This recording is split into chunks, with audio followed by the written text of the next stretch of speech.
Hello student, welcome to my YouTube channel. तो आज हम स्टार्ट करेंगे क्लास 9 का लेक्चर सेकंड। हमने क्लास 9 के लेक्चर फर्स्ट में ये देखा था कि नेचुरल नंबर क्या होती हैं, इंटीजर क्या होती हैं और रेशनल नंबर क्या होती हैं। तो आज का हमारा टॉपिक होगा कि इरेशनल नंबर क्या होती हैं। ठीक है, तो हम देखेंगे कि इरेशनल नंबर क्या होती हैं और इरेशनल नंबर को हम लोग रिप्रेजेंट कैसे करते हैं।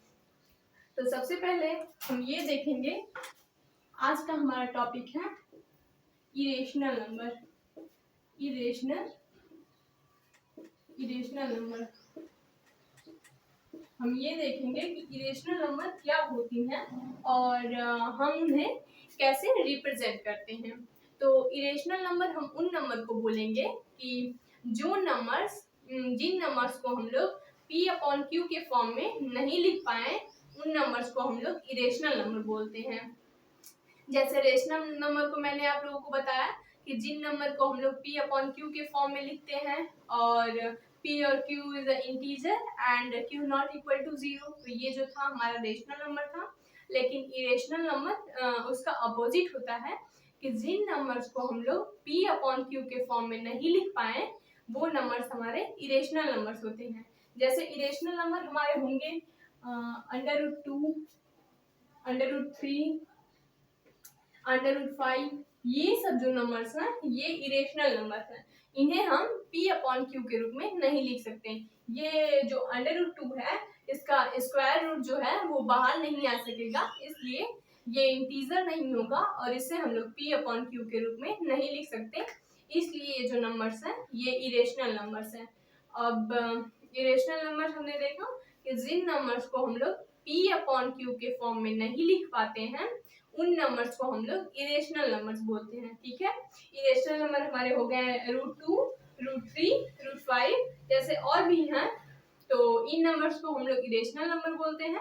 और अब हम देखेंगे कि इन नंबर्स को हम लोग नंबर लाइन पे रिप्रेजेंट कैसे करते हैं। ठीक है, तो हम देखेंगे ये कोई नंबर लाइन है और इस नंबर लाइन पे मान लीजिए कि √2 को इस नंबर लाइन पे रिप्रेजेंट करना है। तो हम देखेंगे नंबर लाइन है, ये यहाँ पे मान लीजिए 0 है, 0, और इन नंबर लाइन पे ये हो गया -1, एक सेकेंड, ये हो गया -1, -2, -3, और इधर होगा 1, 2, 3, ऐसे बहुत सारे नंबर्स होंगे। तो ये हमारा हो गया नंबर लाइन। तो हम इस पे देखेंगे कि हम √2 को नंबर लाइन पे कैसे रिप्रेजेंट करेंगे। ठीक है, तो सबसे पहले हम यहाँ पे एक ट्रायंगल बनाएंगे, रेक्टेंगल, और वहां से √2 का निकालेंगे, उसका परपेंडिकुलर रूट और बेस निकालेंगे। ये हमारा हो गया √2, ये हमारा √2 हो गया। और √2 जब ये हो गया तो यहाँ से एक लाइन बनेगी, इसको हम लोग बोल सकते हैं 1, और ये होगा 1। ये √2 है, ये जो इसका जो हाइपोटेनस है ये √2 है, इसका परपेंडिकुलर जो है 1 है और बेस भी 1 होगा।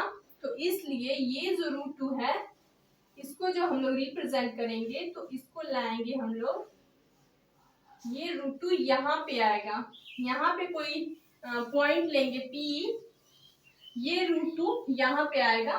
तो इसलिए यहाँ पे हम इरेशनल नंबर √2 को ये नंबर लाइन पे रिप्रेजेंट कर सकते हैं ऐसे कि जब जहाँ √2 का ग्राफ बने वहां से हम एक कर्व बनाएंगे और जो नंबर लाइन के 1 और 2 के बीच में आएगा, क्योंकि √2 का जो √2 की जो वैल्यू होती है वो होती है मैक्सिमम 1.414, ये मैक्सिमम होती है। तो यहाँ पे आएगा 1 और 2 के बीच में। तो ये हो गया √2 को हमने नंबर लाइन पे रिप्रेजेंट कर दिया। ठीक है, अब ऐसे ही हम √3 को भी नंबर लाइन पे रिप्रेजेंट करेंगे।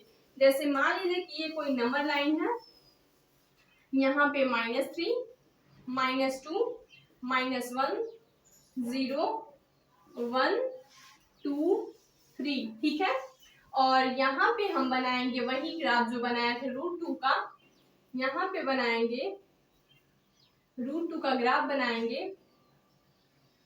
ये हो गया √2 और ये हो गया 1, ठीक है। तो ये जो लाइन है, ये जो हाइपोटेनस है √2 का, यहाँ से हम 90 डिग्री के एंगल पे एक लाइन लेंगे, लाइन स्ट्रायल लेंगे। यहाँ पे जो, एक सेकेंड, ये यहाँ से 90 डिग्री के एंगल पे हम एक लाइन लेंगे। ये जो एंगल है वो 90 डिग्री का एंगल है, यहाँ पे 90 डिग्री का एंगल लेंगे और इस लाइन को हम इसमें मिला देंगे।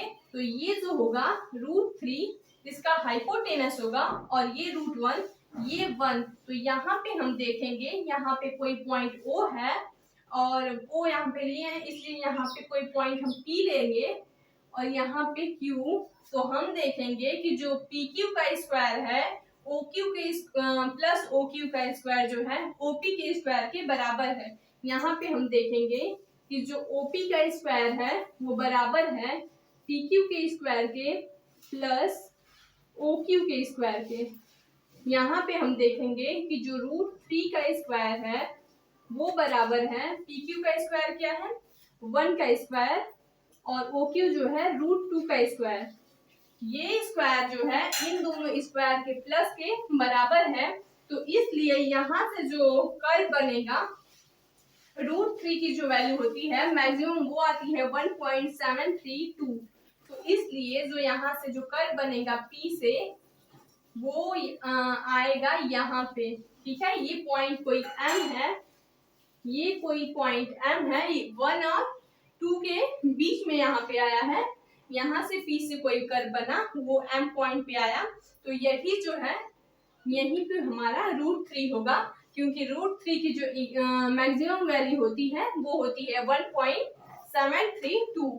तो ऐसे जब हमारे पास कोई भी इरेशनल नंबर्स हो और उन्हें नंबर लाइन पे रिप्रेजेंट करना हो तो सबसे पहले हम उनका ये निकालेंगे कि किन दो नंबर्स के स्क्वायर के प्लस करने से वो इरेशनल नंबर्स आ रहे हैं और फिर उनका एग्जैक्ट वैल्यू निकालेंगे, फिर कर्व से लाकर उन नंबर लाइन पे मिला देंगे। तो ये हमारा हो जाएगा इरेशनल नंबर का रिप्रेजेंट, ठीक है। ये कोई नंबर लाइन है, ये √3 इरेशनल नंबर थी, तो इसे हमने नंबर लाइन पे रिप्रेजेंट किया। ये आप अगर लिख देंगे तो भी सही, नहीं लिखे तो भी सही। इसको आप ये जरूरी नहीं है कि लिखें, लेकिन अगर आपका मन है तो आप लिख सकते हैं, ठीक है। तो ये हमारे हो गए इरेशनल नंबर्स। इरेशनल नंबर होती है √2, √3, √5 और भी होती हैं। और अगर हमें इसे रिप्रेजेंट करना हो तो हम ऐसे रिप्रेजेंट करेंगे, किसी भी इरेशनल नंबर को लेंगे और उसे नंबर लाइन पे रिप्रेजेंट करेंगे। अब हम देखेंगे हमारा डेसिमल एक्सपेंशन, कि किसी भी नंबर का हम लोग डेसिमल एक्सपेंशन कैसे करते हैं, ठीक है।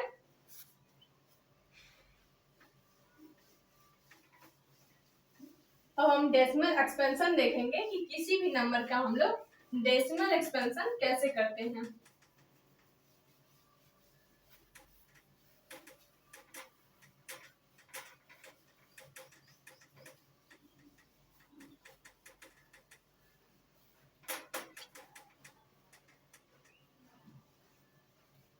यहां से हम देखेंगे decimal expansion. Decimal expansion, decimal expansion, हमें कोई नंबर दिया है, कोई फ्रैक्शन है 10/3, इसका हमें डेसिमल एक्सपेंशन निकालना है। तो हम यहाँ पे देखेंगे कि ये 10 है और इसे हम लोग 3 से डिवाइड करेंगे। तो यहाँ पे हमें मिलेगा 3, तो यहाँ पे 9 आएगा, 1, फिर हम लोग यहाँ पे पॉइंट लगाएंगे, ठीक है। तो यहाँ पे 0 मिलेगा, फिर हम लोग 3 से मल्टीपल करेंगे तो फिर वही 9 आएगा, फिर 1, फिर 0, ऐसे करके हम लोग 3 डिजिट तक जाएंगे, फिर 1। ये हमारा हो गया, ये हमारा डेसिमल एक्सपेंशन है। इसे हम लोग बोलते हैं कि किसी भी फ्रैक्शन का ऐसे हम लोग डेसिमल एक्सपेंशन निकालते हैं। जब कोई इस डेसिमल के बाद कोई भी एक ही डिजिट रिपीट होने लगे तो हम उसे सिर्फ 3 डिजिट तक ले जाएंगे और वहीं पे छोड़ देंगे। ठीक है, तो यहाँ से हमें मिला कि इसका रिमाइंडर जो है 1 बार बार जो इसका रिमाइंडर मिल रहा है हमें 1 ही मिल रहा है। ठीक है, और इसका डिविजिबल क्या है, इसका डिविजिबल 3 है। तो ऐसे किसी भी फ्रैक्शन का हम लोग ये जो डेसिमल एक्सपेंशन है निकाल सकते हैं। ठीक है, आप देख सकते हैं कि जब कोई भी हमारे पास फ्रैक्शन हो तो हम उसका डेसिमल एक्सपेंशन बहुत ही इजी तरीके से निकाल सकते हैं। और यहाँ पे हम ये देखेंगे कि जहां भी इसका जो हमें रिमाइंडर मिला है वो हर जगह 1 रिमाइंडर है और इसका डिविजिबल 3 है। और ये जो हम लोग लाते हैं इसका बस 3 डिजिट तक ही लेना है। अगर ये नंबर्स रिपीट हो रहे हैं तो सिर्फ 3 डिजिट तक। ठीक है, तो ये हमारा हो गया डेसिमल एक्सपेंशन। अब हमारा नेक्स्ट टॉपिक होगा कि हम लोग रेशनल नंबर को नंबर लाइन पे कैसे रिप्रेजेंट करें। कल के वीडियो में हमने ये देखा था कि रेशनल नंबर क्या होते हैं, तो आज हम ये देखेंगे कि कोई भी रेशनल नंबर जो होते हैं उन्हें हम लोग कैसे रिप्रेजेंट करते हैं। जैसे कोई नंबर दिया हो, रेशनल नंबर दिया हो, लेकिन वो P/Q के फॉर्म में ना दिया हो तो उसे हम लोग P/Q के फॉर्म में कैसे लिखेंगे। ठीक है, तो हम लोग देखेंगे कि हम लोग किसी भी नंबर को P/Q के फॉर्म में कैसे लिखेंगे।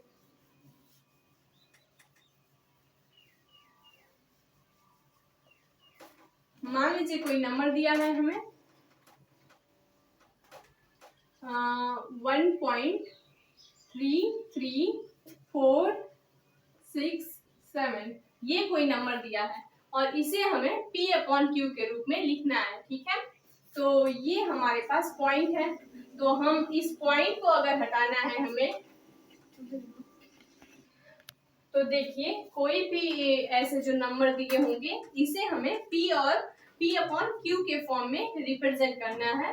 तो ये कोई नंबर, ये जो नंबर है ये P/Q में नहीं है, ये तो एक ही लाइन में है तो P/Q के रूप में नहीं है। तो जब हम इसे P/Q के फॉर्म में लिखेंगे तो हम लोग दोनों डिनोमिनेटर और न्यूमरेटर दोनों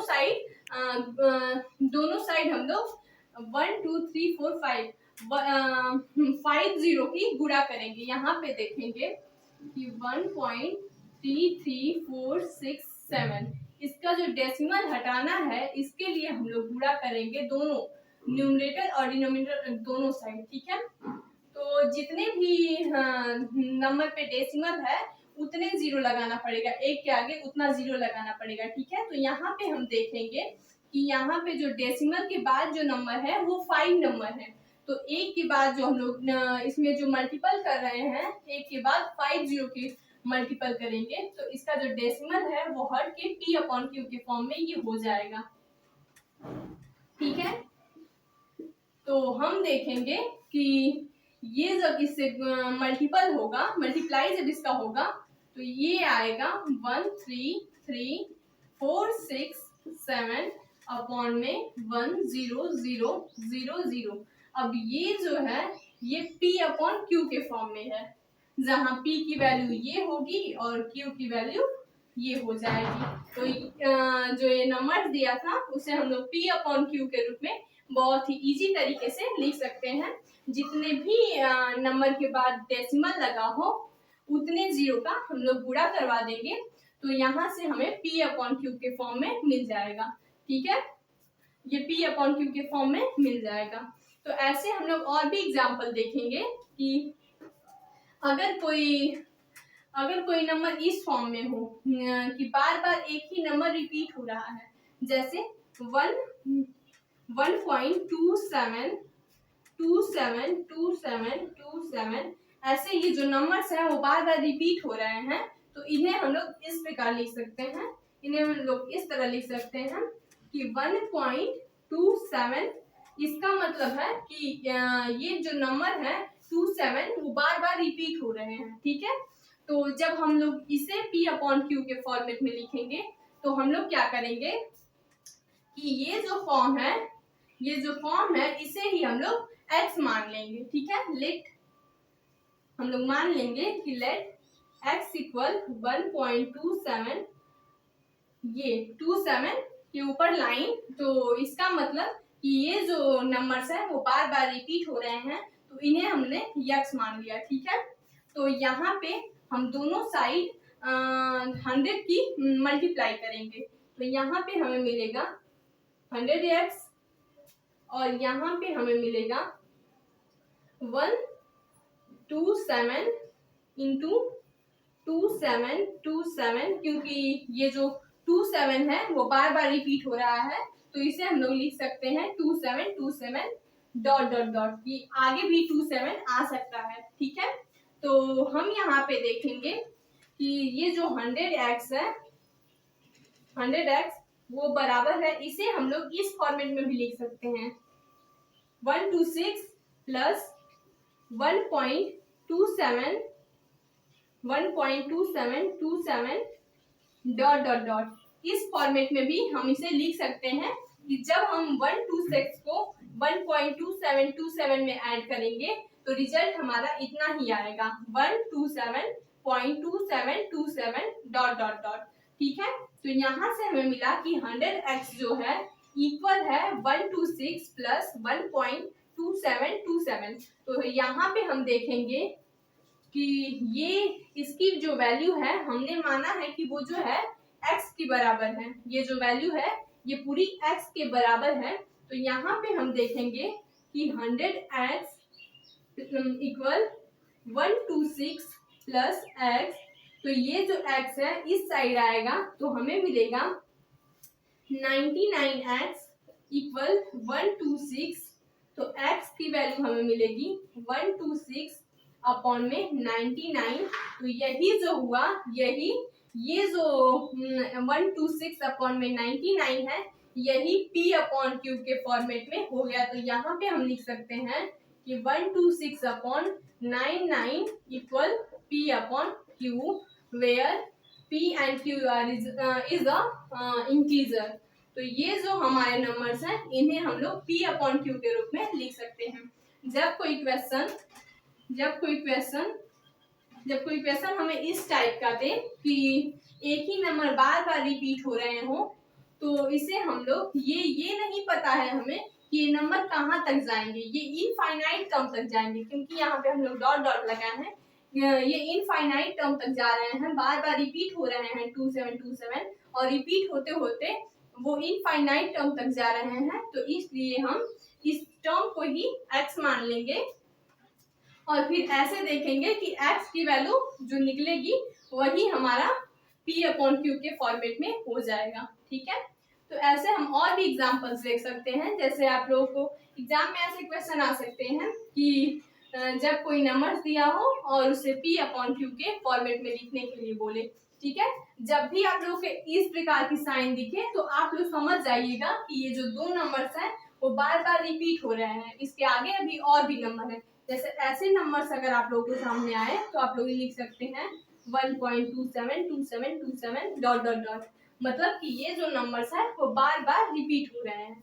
ठीक है, तो इसके हम लोग और भी देख सकते हैं एग्जाम्पल, जैसे कुछ अदर टाइप के भी क्वेश्चन आ सकते हैं, तो आप लोग कैसे सॉल्व करेंगे, एक दो एग्जाम्पल देखेंगे जिससे आप लोगों को क्वेश्चन लगाने में आसानी होगी।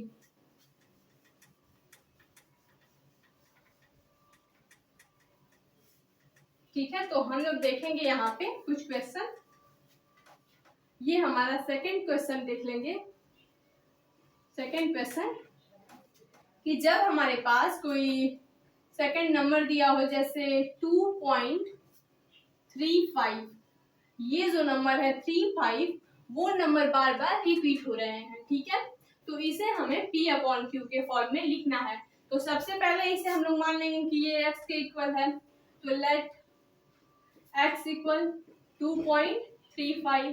ठीक है, फिर दोनों साइड 100 का मल्टीपल करवा देंगे, तो यहाँ पे हमें मिलेगा 100 का करवा दें या फिर 10 का भी हम लोग करवा सकते हैं। जैसे देखिए अगर हम लोग 10 का करवाएंगे तो यहाँ पे मिलेगा हमें 10x इक्वल 23.5।